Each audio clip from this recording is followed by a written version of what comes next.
I'm talking Cool. to many members of the board of Cranston Forward, which I'm going to wait to describe what the group is and let somebody do it. But first, we'll get some introductions first. How's that sound? So, Yeah. in any order you feel like going, you can just introduce yourself and let us know who you are. Yeah. Yes, my name is Noel Jermer, and I live in Cranston, and I am a co-chair of Cranston Forward. Hi, I'm Vilna Tejeda. I'm also a co-chair for the organization. Nice to meet you. Yep, pleased to meet you too. And I'm Michael Beauregard. I am the treasurer with Cranston Forward. I'm Jonah Balvega. I'm the secretary of Cranston Forward. And I'm Jim Lyons, and I'm a board member for Cranston Forward. And last but not least, I'm Katie Richard. I'm also a board member of Cranston Forward. Great. So why don't I go to, I'll just ask this question and whoever feels like answering it can answer it. But what exactly is Cranston Forward? How's that? I'll take that one, Steve. All right. Thanks. So yeah, Cranston Forward is a brand new group. We've been, organizing for the last few months to get this thing off the ground, and really, it's meant to bring the residents' voice of Cranston to our government, and particularly at the city level. It originated out of mutual desire on a lot of people on this call, as well as many more folks who are going to become members, to really see the needs of residents met at City Hall. I've only been a resident for a year, and a few of us are relatively new to Cranston, and some of us have been here for our whole lives or decades. But what we've seen consistently is that a lot of issues that come before the city council often don't seem to have any public input, or if they do, they seem to be not done in the best faith manner sometimes. And so we want to make sure that the residents' voice is being heard. But secondly, we also felt that there's really a need for a conscientious effort to be more inclusive and really with an eye towards representing the full diversity of the city. We know there's huge parts of Cranston that don't really have a seat at the table or voice in their government, and we want to make sure that they feel welcome. And we're hoping that this becomes a place where, if you feel that way, maybe some of the stuff we start to work on makes you feel differently. And if you have something that you want to see worked on that isn't getting worked on, this is the place to come make that happen. Anybody have anything to add to that? Well, Vilna has so I guess how I got involved in a few other groups, or folks on this call, like we kept on seeing each other at whether it was advocacy events or political organizing events. But some of us also just, were kind of asking questions. And I know, Vilna, you were doing that a bit. Yeah. So I'd love for you to share your, how you got involved. Yeah, so I'm also a new resident. I've been in Cranston for about 3.5 years. And, when it was time for election, I wanted to be better, informed. I did not. And still, I'm learning just the layout of the politics and who's running and the agenda. So I started calling people that were running and asking them, why should I vote for you? What do you stand for? What are your main topics? And, as a new resident with a very young family, I expect to be in Cranston for a long time. So I really wanted to invest in the people that actually will value, or at least the values align with our family. So I just started asking questions, and I started to find some of these guys and just answering questions. And I'm like, who do I ask this question to? And ultimately, I heard about this organization forming, and I was like, hey, can I come to the meeting and brainstorm with you guys? I'm really interested. And, so I really wanted to look and sort of get to know more and learn from my community and start to build a community that I want my kids to grow up in. Right. So that's how I got involved. Do you mind if I ask, what kind of questions were you asking when you were calling up? What were some of the topics that were immediately of concern to you? So I wanted to understand what was there. When I came, one of the things that I looked at is, so I had the choice to where to live, and I chose to live in East versus West because of the diversity that exists here. Mm-hmm. And that was a conscious decision that I made because we have a biracial family. And so for me, it was what's their stance on the schools. When I went to see my school, and then I went and drove by schools in West, and I said, there's a huge difference here. I would like to see why that is, and just asking them about that. And Right. what is your position on diversity in schools? You know, what is your position in diversity within our local government? What does it look like when it comes to equity, across the state when it comes to like positions in City Hall? When I was getting my kids tested for just the entry level for schools, I've noticed that I didn't see anybody that looked like me, no one that looked like my child. So those were my major concerns in trying to figure out, you know, I need to know how much you value diversity, how much you valued, you know, the look of East, because that's what was attracted to me. I really could have chosen anywhere in the state, but I really wanted the central location of Rhode Island, and Cranston East just had the diversity I was looking for. Nice. Very good. Anyone else have a entry story you want to tell? I would like to add something. Sure. As I had the opportunity to live in both sides of the of Cranston, either on the east or in the west, and I experienced the school system also in both sides. As my kids went to preschool in this west part of the Cranston, and then when my wife and I decided to it's time for us to buy a house, so we decided we run around Cranston, and we settled down in Edgewood, which is east side of Cranston. And when we get here, we realize that the school in east is totally different from what we saw in west part of the Cranston.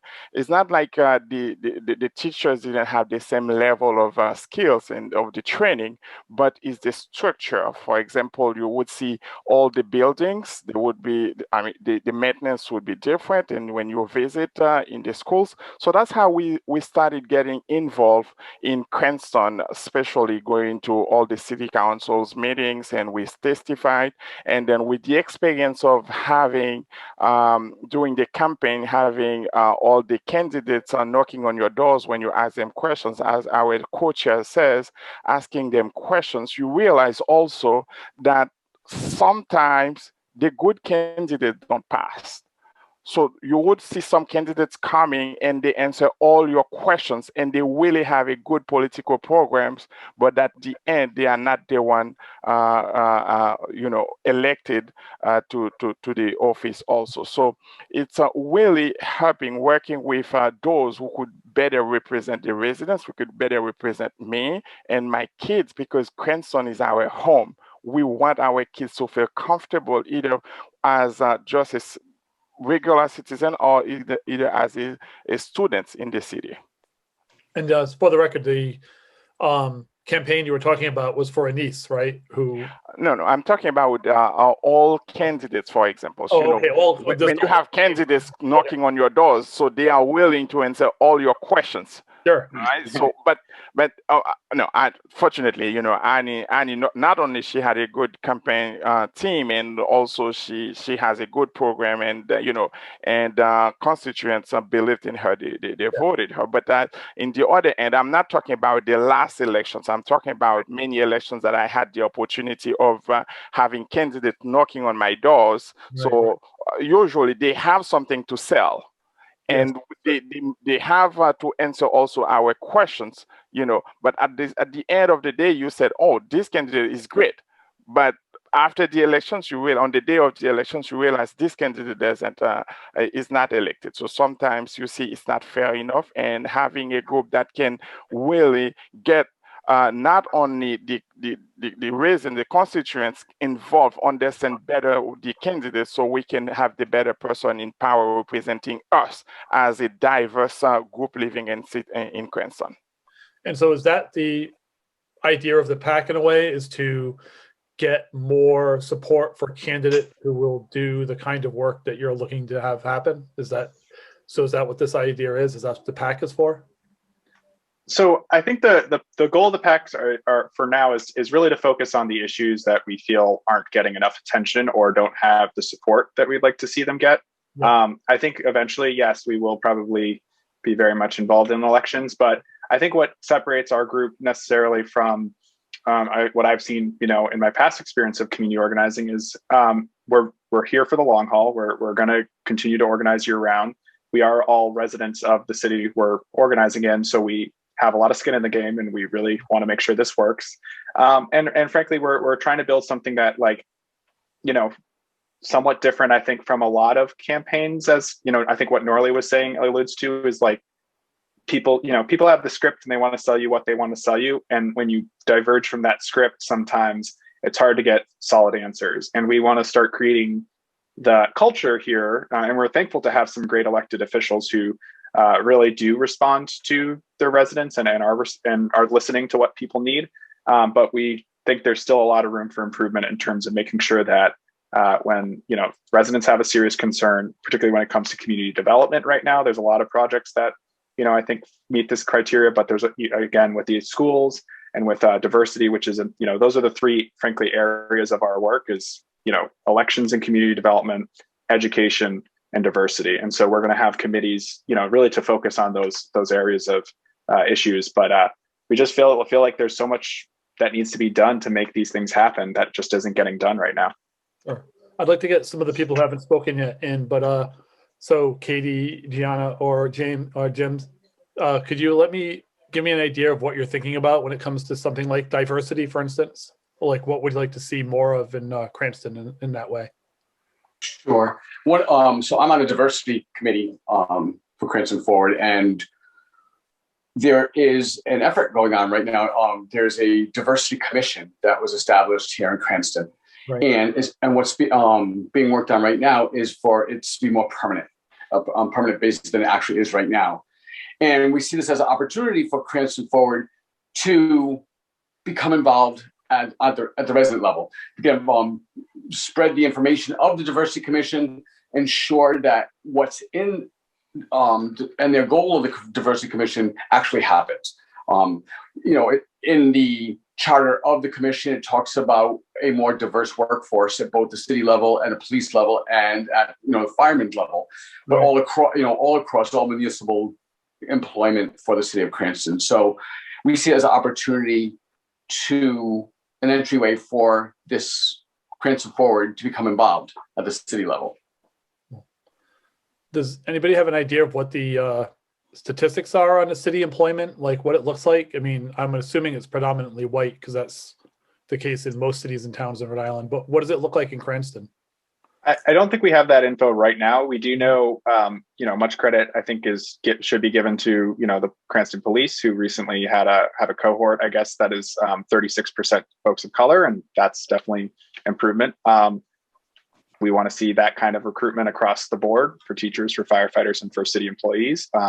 And I would wager the percentage of folks of color working across those different departments is not 36%. I'm going out on a limb here. That's fine. What other committees do you have?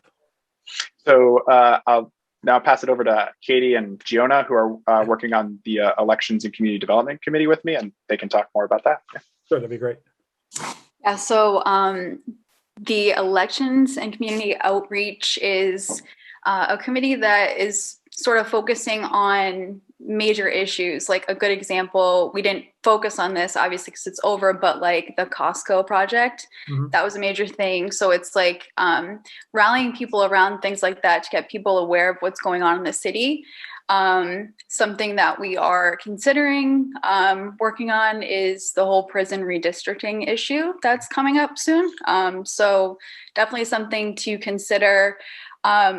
Really my goal for this committee is to try to get more people involved. I never really worked in politics or did anything with politics until this past summer. I helped with Brandon Potter's campaign. And just like hearing the things, when you're talking to people that people care about, everybody seems to have a good idea of what issues are really important, but really no way of getting these things done or like, trying to get them done. So I think that having an organization like this, where we can kind of lay the framework and help people, bring people in, is going to be really beneficial for Cranston. Right. Gianna, do you have anything to add to that? Yeah, and another like more broader goal of this committee is really just like keep the community like engaged with what's going on in the city, and like not like for elections, for example, but even beyond that too. So you're staying actively involved like throughout each year rather than just every 2 years around elections time.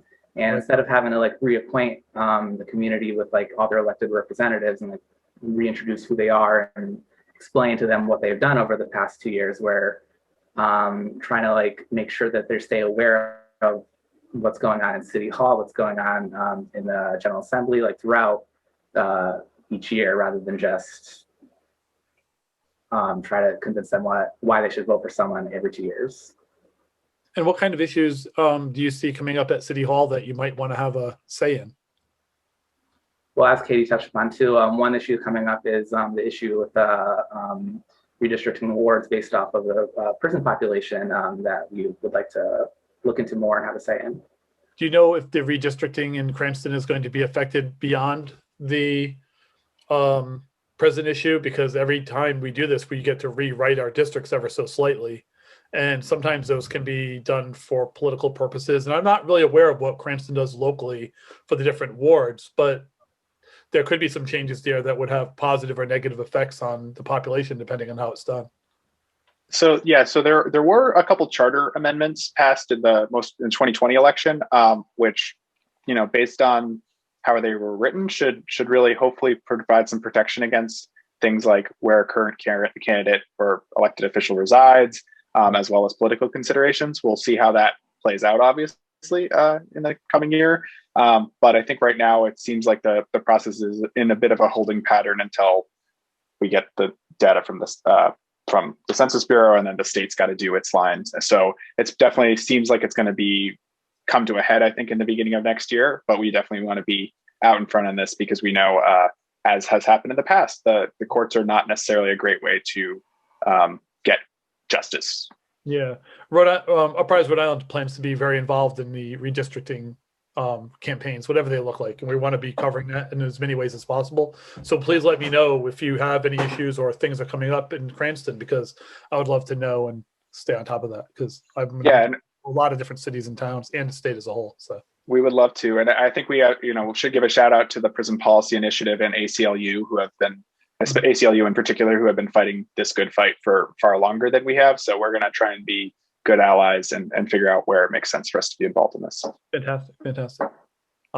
So I think I know about two of your committees now. Is there another one, or is I think somebody said three? Yeah. So we talked about diversity, and we talked about sorry. I was going to say we also have education. As I stated before, there is a big gap between inside of the city between West and East. So our goal is really to see a stronger school system in Cranston as the largest. I think we are the second largest school district in Rhode Island after Providence. And so far, if you look at the in terms of funding, so we have we need to see more money coming in the system, and we distribute between the East and West, and have the East side get enough funded for the structure, for the buildings to be repaired, and all of this. And also in the school system, we want to see new hirings that include more diversity, because this is one of the things we want to see in education changing beside beside the funding. We wanted to. So one of the things that we've talked, if I may, Norley, is to incorporate more of, African American studies and diverse I'm sorry about that. That's what I was looking for. Yes. The African American studies, like one of the requirements that because one of the things we see to fight, racism and discrimination at some point, we need to start the education from the ground. So if we don't talk about racism, all the social injustice in the schools, it's not gonna kids would graduate with the same issues and then they would be the one becoming, firefighters. They would be the one becoming elected officials and all the police officers. So if we start this at school where they would get this class as a requirement to graduate, for example, in high school, before you graduate, if you take that African American studies, and that would be very helpful. So that's one of the things we focus on besides doing beside the fundings, as I said, that the school needs to benefit and more money come either to both sides so we can have a certain balance. Does anybody want to speak to the divide in Cranston, which is, I've been covering Cranston on and off for many years, going back 10 years, I guess. And there is an East-West divide in Cranston, right? And it is interesting because you get closer to Providence, you get to certain other sections and it becomes more diverse. It becomes honestly more interesting, but it also, there's a lot there. And so what does that, that looks different. Does that really have an impact when it looks at things like services beyond education? There's other services that the city provides too. Do you feel like more policed in one area than another? How does that feel? What do you think that looks like? If I may, so I think this comes back to the point of what we are trying to work together. It's looking. One of the things that I've noticed is that Rhode Islanders are very set. And so when they move to Rhode Island, they sort of stay. Mm-hmm. And I think the same thing happens in Cranston. When people move to Cranston, they stay in Cranston. And so I think if we have to find a way to work across those lines and those barriers. I'm new to Cranston, so that's a little bit, I knew not necessarily the dynamics of it, and I'm trying to still understand more. But I think the goal is to unite Cranston in a way that, we don't say East Cranston and West Cranston because there's no such thing. It doesn't exist in a map and it should not exist in a vocabulary. And as we were talking before, the idea is if we can work together as a whole, it's not, we're thinking about, just opportunity as a pie. It's not a pie.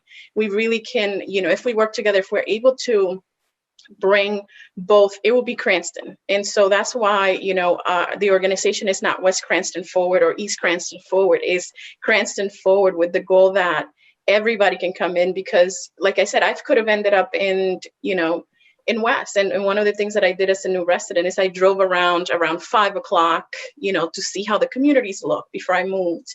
And I was attracted to East because I saw people outside, I saw diversity, I saw people playing. So I did my homework before settling my family. But I'm sure that, as people work together, those divides, the gaps, it changes, because like Norley said, Norley lived in the West and he's in the East. And so, it shouldn't be that you have different services here versus, West. It should be, and so the goal is for us to work together and sort of blur those lines, because it hasn't worked and it's not working. And we're not even regionalized like that as Cranston. It's just Cranston.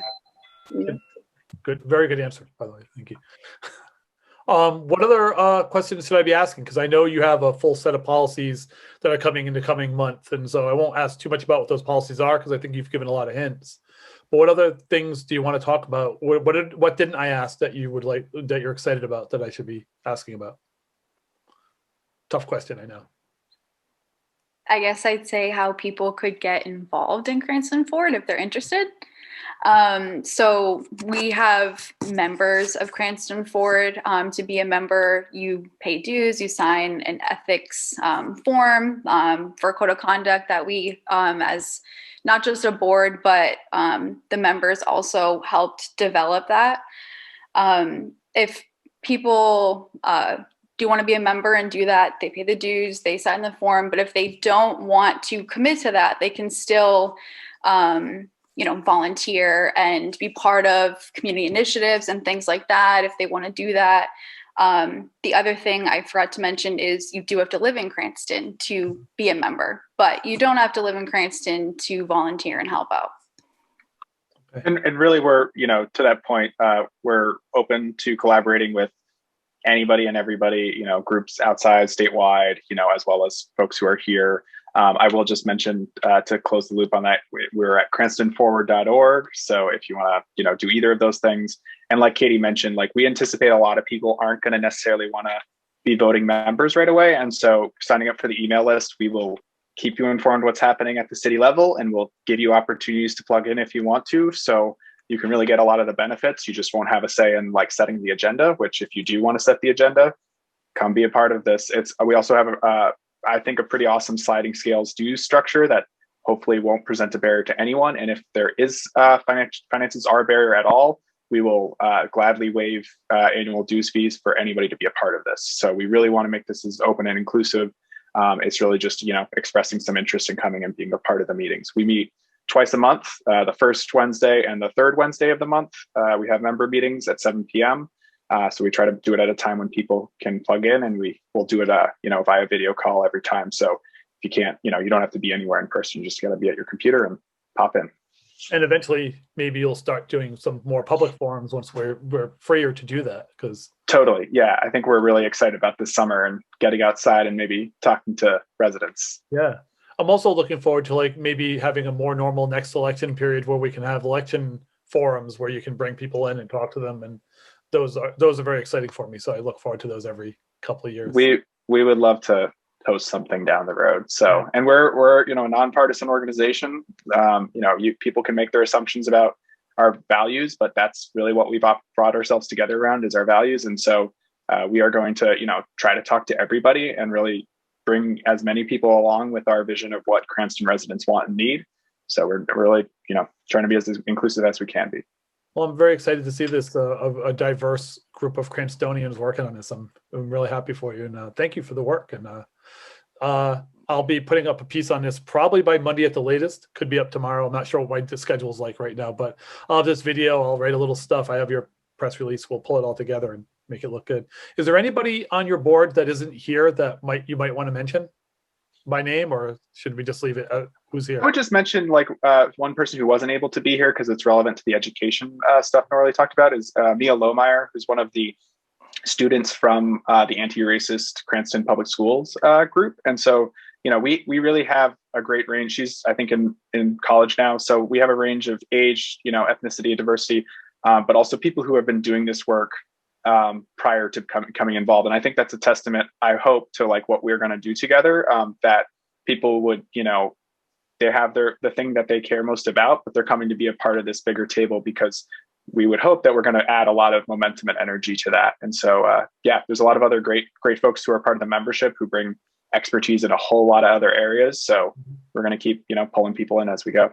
Fantastic. Thank you very much, everybody. And Steve, I really want to thank you for giving us the opportunity to present Cranston Forward. I know we were supposed to do it at the beginning, but we really appreciate all the work you do across the states, and this opportunity means gold to us. Thank you.